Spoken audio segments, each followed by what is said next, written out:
నేను రాకముందు నాన్న ఇలా ఉండేవారు కాదు కదా బంగారు. తాత చెప్పిన మాట నన్ను వెంటాడుతోంది. నాన్న నవ్వు ఏమైంది, ఎందుకలా అయ్యారు, అవన్నీ తెలుసుకోవాలనిపిస్తోంది. ఎవరూ లేని ఈ అనాథకి తాతగారు జీవితాన్ని మాత్రమే ఇవ్వలేదు, ఈ ఇంటిని కాపాడే బాధ్యత కూడా ఇచ్చారు. అది నాకన్నా నా పెళ్లి కన్నా చాలా పెద్దది. నాకు వేరే ఆశయం లేదు.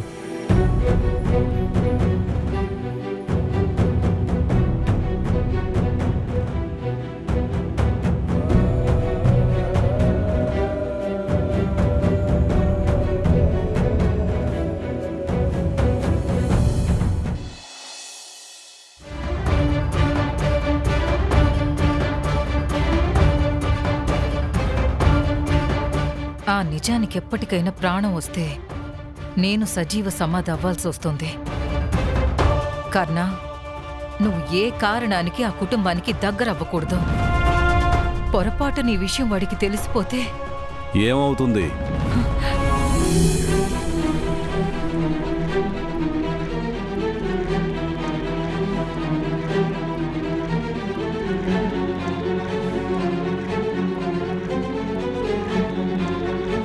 ఎవరికి తెలియకూడదు?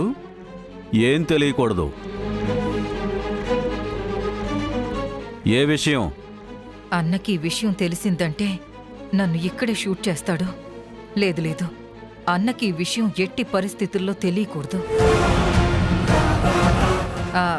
అది హాస్పిటల్లో కొంచెం ప్రాబ్లం అయింది.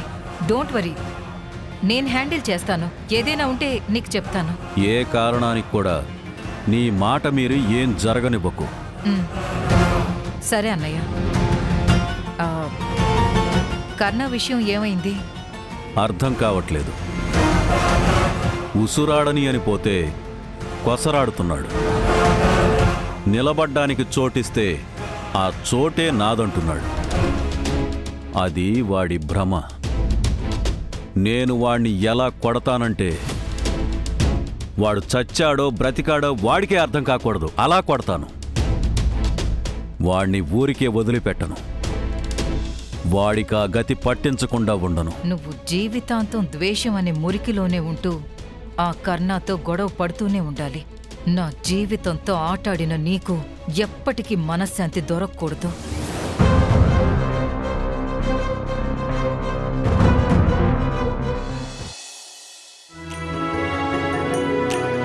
నగరంలో మితిమీరిన దొంగల దాడులు జరుగుతున్నాయి. ఈ నోటోరియస్ గ్యాంగ్ వస్తే ప్రాణాలకు లేదు గ్యారెంటీ. బంగారము డబ్బు దోచుకోవడం మాత్రమే కాదు, ప్రాణాలు తీస్తారు. జాగ్రత్త ప్రజలారా, జాగ్రత్త. ఈ రోజు రాత్రి 11 గంటలకు.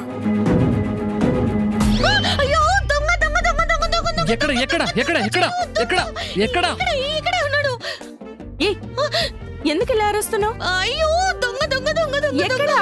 అక్క ఇక్కడే మన ఇంటికి వచ్చాడక్క. ఎక్కడే? ఏయ్, కళ్ళు తెరిచి చూడు.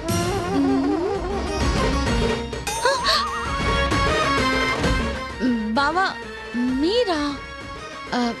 సారీ, నేను దొంగ అనుకున్నాను. సారీ.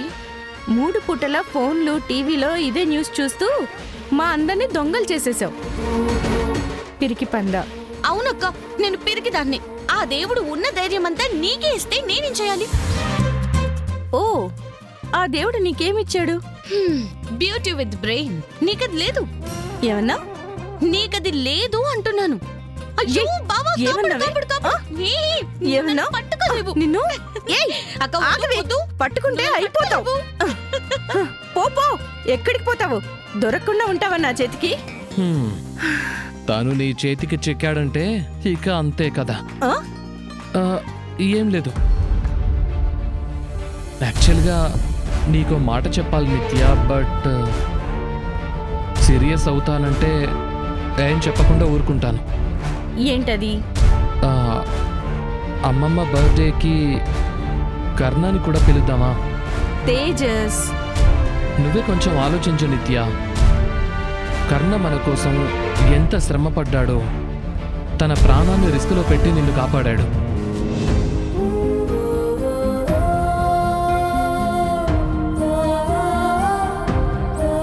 ఇంతలా ఇతరుల ప్రాణాల కోసం ఎవరు రిస్క్ చేస్తారు, అది ఈ కాలంలో.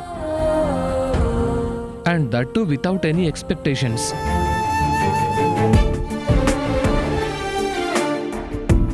కాల్ చేద్దామా?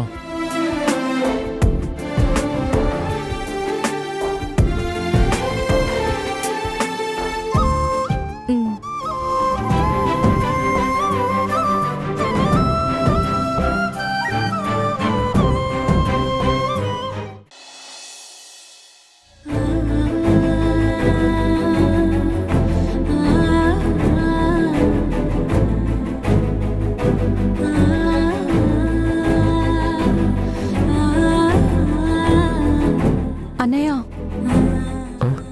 నువ్వెందుకెలా? ఎలా? ఏమీ చెప్పుకోవు, బాధగా ఉన్నా చూపించుకోవు. జస్ట్ ఒక స్మైల్ ఇచ్చి అన్నీ బాగానే ఉన్నాయన్నట్టు ఉంటావు కదా, అలా. నాకే చెప్తున్నావా? ఎయిర్పోర్ట్స్ ఏమైనా పెట్టుకున్నావా? జోకా? చాలా బాగుంది. ఈసారి ఇంతకన్నా మంచి జోక్స్ నేర్చుకునిరా. అన్నయ్య, ఓకేనా నువ్వు? అయినా నానమ్మ ఒకవేళ ఈ విషయం తెలియకుండా ఉంటుంటే నువ్వు పెళ్ళే చేసుకోకుండా అలాగే ఉండిపోతావా?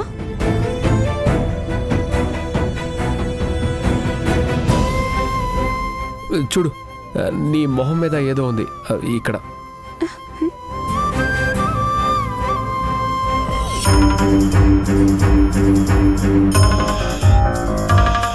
అన్నయ్య, నువ్వు ఊరికే తమాషాలు చేయొద్దు. పిల్లలు ఎప్పుడూ నవ్వుతూ తమాషాలు చేస్తుంటేనే బాగుంటారు. ఎక్కువ ఆలోచించకూడదు.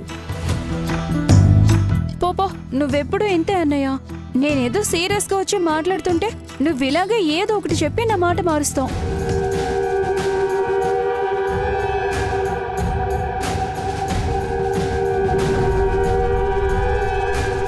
సంజు, ఎందుకు సంజు అదోలా ఉన్నావు? అమ్మ, నానమ్మ, చెల్లి అందరి ప్రేమను నా నుండి తీసుకుని ఎలా నాటకమాడుతూ ఖుషీగా ఉన్నాడో చూడు.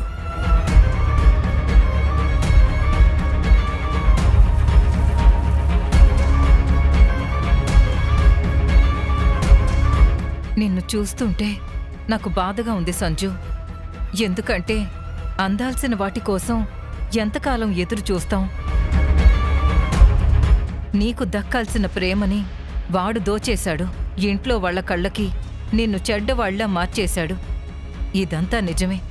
కానీ ఇవన్నీ తలుచుకుంటూ బాధపడుతుంటే ఎలా? చూడు, నీకోసం మేమంతా ఉన్నాం. వాడి గురించి ఆలోచించుకు. మన ఒంటికి గాయమైతే మానిపోతుంది, కానీ వాడు చేసిన గాయం నా మనసులో పెరుగుతూనే ఉంది. ఎప్పటికీ మానదు. అండ్ నేను మర్చిపోను కూడా.